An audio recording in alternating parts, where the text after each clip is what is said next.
আমার জীবনটা সফলতার দিকে নিয়ে যেতে পারবো। আমি আপনার কাছে তিনটা দিকের কথা বলবো, অনলি তিনটা দিক কোরআন হাদিস থেকে বলবো। 1 নম্বর, সূরা বনী ইসরাইলের 80 নম্বর আয়াতটা আপনাকে মুখস্থ করতে হবে।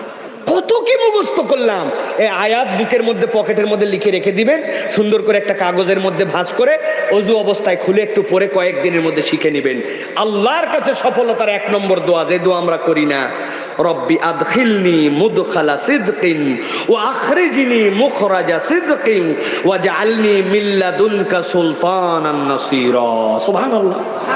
আয় আল্লাহ, যেখানে কল্যাণ আছে ওই জায়গাতে আমাকে ঢুকাবেন। ঢুকানোর মালিক কে? শিখাচ্ছেন কে? দোয়া কবুল করবে কে? এই দোয়া মিস হবে?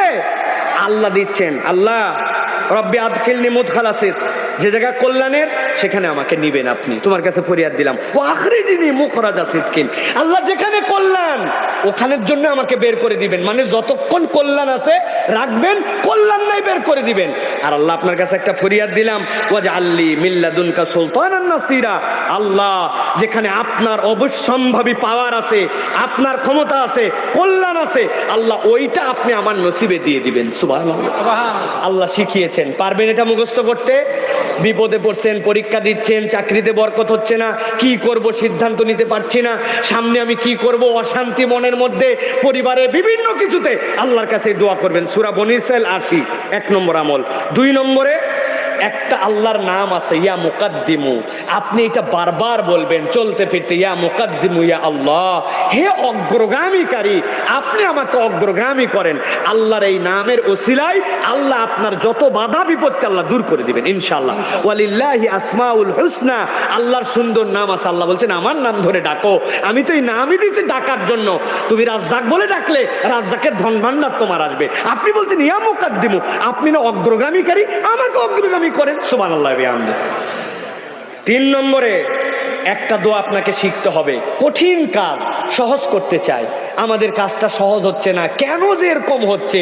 দেখতে পাচ্ছি হয়ে যাবে, পাওয়া জিনিসটা পেলাম না, হয় না? এই আমলটা আমাদের নাই।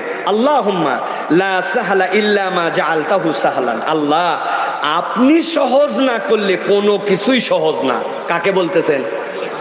আল্লাহুম্মা লা সাহলা ইল্লা মা জাআলতাহু সাহলা ওয়া আনতা তাজআলুল হাজনা ইযা শি'তা সাহলা। আল্লাহ আমার যে দুশ্চিন্তা, চাইলে আপনি এক মুহূর্তে এগুলা দূর করে দিতে পারেন। সুবহানাল্লাহ। আল্লাহর কাছে বান্দা যখন এই দোয়া করে, আল্লাহ তার কঠিন কাজ সব সহজ করে দেন। সুবহানাল্লাহ। আর এই 3 দোয়া লাইফে এফেক্ট করতে হলে একটা অভ্যাসের মধ্যে থাকতে হবে, লাইফে ইহতিসাবের উপরে থাকতে হবে। যা ইচ্ছা তাই লাইফ নয়। রাত্রেবেলা ভেবে দেখবেন, আহারে অমুক বন্ধুর সাথে চলতেছিলাম, ও একটা গালি দিল, আমিও বাজে গালি দিলাম, আল্লাহ আমি তো এরকম গালি দিতে পারি না, সিবাবুল মুসলিমি ফুসুক, আমি তো এই ফিস করতে পারি, আমি আর গালি দিব না। আপনি ইহতিসাব করছেন রাত্রে, আল্লাহ অমুক মহিলা সামনে দিয়ে চলে গেছে, আল্লাহ বাজে একটা কল্পনায় চলে আসছিল, আমি তো আল্লাহ যুবক মানুষ আসছে, আল্লাহ তওবা করলাম, আল্লাহ ইহতিসাব করলাম, আর এরকম করবো না। আল্লাহ অমুকে আমাকে একটু কষ্ট দিয়েছিল, মনের মধ্যে অনেক রাগ হয়েছিল, মনে হয়েছিল কে পালে নাক মুখ ফাটাই ফেল দিব, আল্লাহ মনের মধ্যে তার সাথে ঈর্ষা তৈরি হয়েছে, যা আমার তো অনেক অপরাধ, আল্লাহ তুমি আমাকে মাফ করে দিও, আমি ওদেরকে মাফ করে দিলাম। এর নাম কি? ইহতিসাব।